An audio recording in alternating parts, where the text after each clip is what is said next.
and I'm going to tackle you for this microphone. All right, up next we have Stephen Olikara. Hello, Democrats. How are we doing today? You ready to retire Ron Johnson this fall? All right. Well, it is great to be home in Waukesha County. This is my home county. I grew up in Brookfield, went to Brookfield East High School, and how great does it feel to not be an endangered species as a Democrat here? I mean, we've been growing our ranks, and that's a big thanks to Matt and to many of you, so let's give yourselves a round of applause. I not only went to Brookfield East, I'm also a proud UW Badger, and I know we got some Badgers in the house, and I'm running in this race for the U.S. Senate because I believe we've had a loss of dignity in our politics.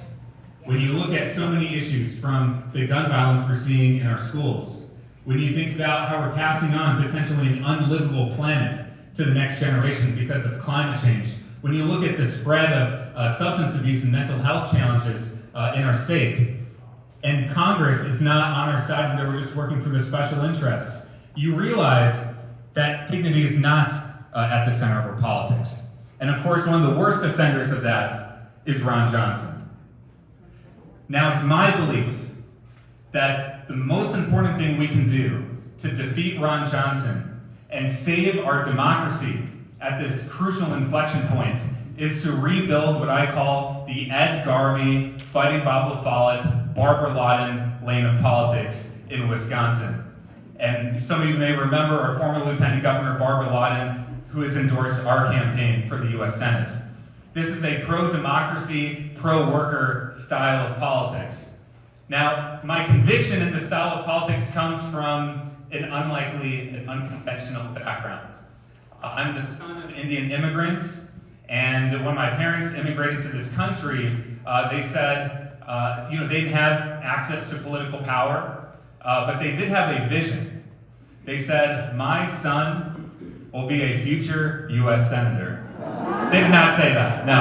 Now, they said, you'll be an engineer, and that's the only option available to you. But I know what it's like to be on the outside of politics, and that has stuck with me in my mission to change politics so that ordinary people can feel represented in their government. The second thing is my passion for music. I grew up playing in bands. In fact, I think I played a gig at this very church, now that I think about it. I played rock bands and folk bands and all different types of bands.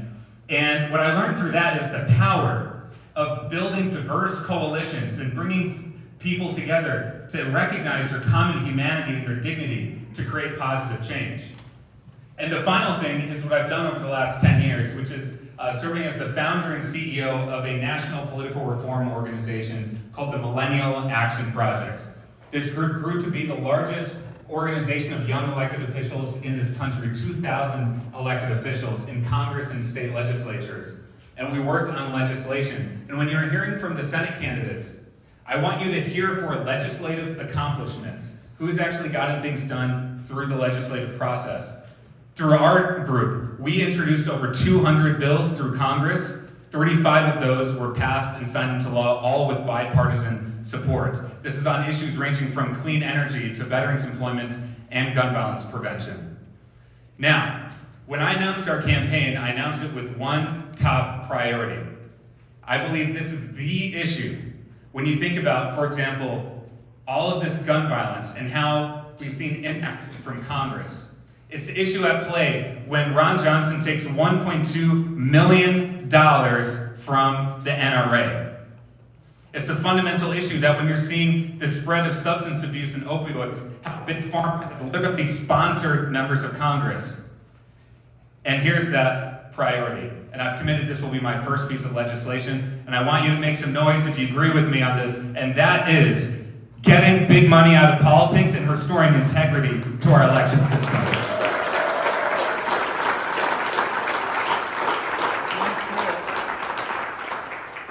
Money is at the root of why members of Congress aren't working for you. And I mean that literally. I've seen members of Congress, they leave their job in the middle of the day so they can fundraise across the street from their big money donors. I'm calling to ban members of Congress from fundraising while Congress is in session.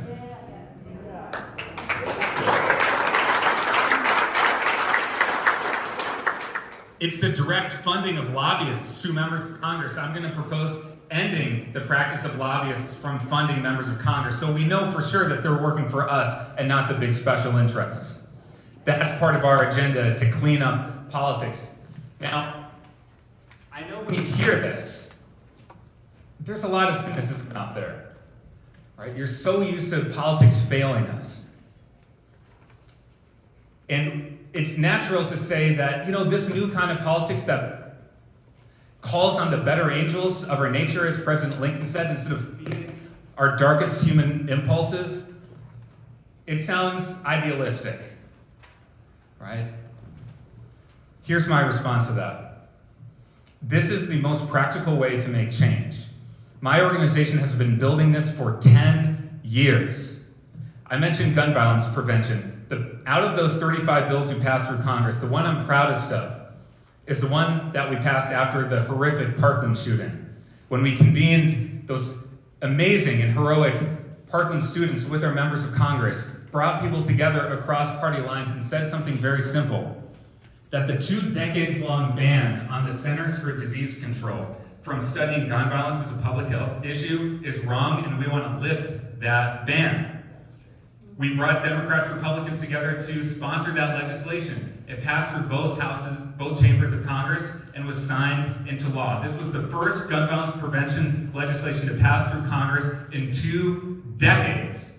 That is what real change looks like, and that's what we're building in this campaign.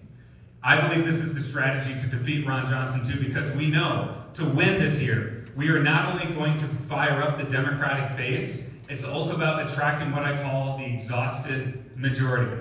Maybe some of you feel like you're part of the exhausted majority. People who feel just fed up with politics and are looking for something new and different.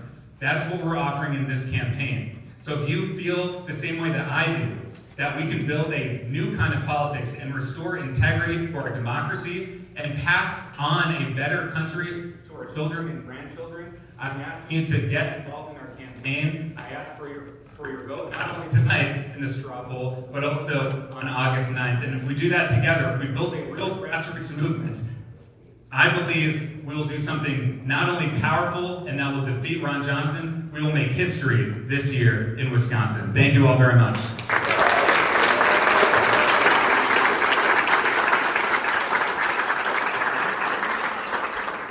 The theme of our campaign is listening, so this is my favorite part. Let's go to questions. Go ahead.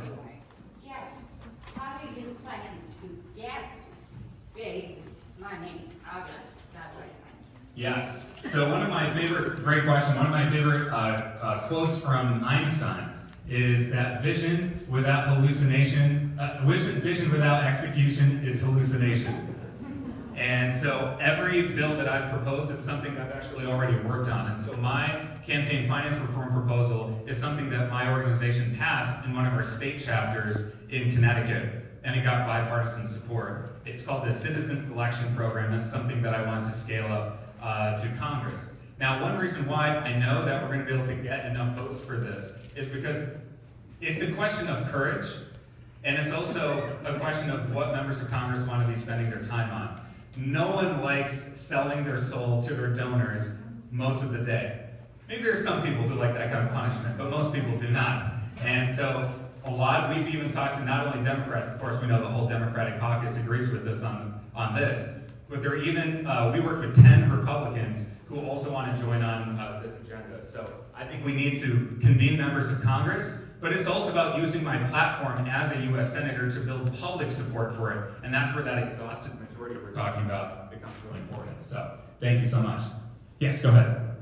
Wouldn't it be easier to take that Horshey's suggestion that he made in the Hot and Bob case, just change the